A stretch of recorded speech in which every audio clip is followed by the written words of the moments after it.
bad economy or not, Watertown looks to the future.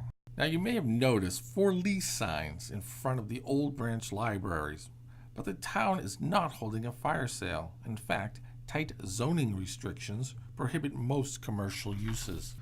I recently met with Steve Magoon, Director of Community Development and Planning, and he explained the matter. And I think there's a pretty strong sentiment that the community feels that we ought to retain ownership and try and find a community-oriented use to go into both buildings. Although the property lacks on-street parking and needs about $1 million in renovations, the building still has a lot to offer. Well, I think clearly it's a beautiful building and has, while it does have some issues in terms of renovation, I think it is a very nice historic building. It's obviously got a very prominent location on the corner of Orchard and Waverly Street, two pretty busy streets here in town, and it provides a real opportunity, a real amenity.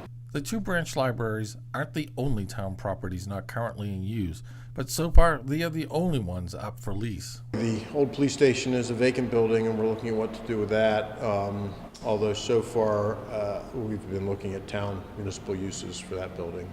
And if you were wondering what else the Department of Community Development does, they're responsible for building inspections, conservation, act as tree warden, oversee historic preservation, and enforce zoning laws.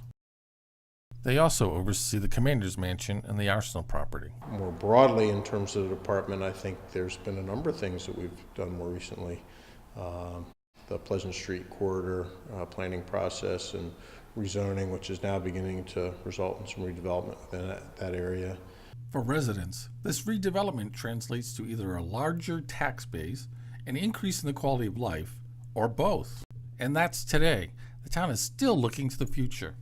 Just wrapping up an economic development study, which is a town-wide study and plan, which is the first of its nature in the town, or at least first in a very long time, which I think will create a real vision for the future of the town and guide some of our economic development in the way we want it to be. For the Watertown Weekly News, this is John McGinnis reporting.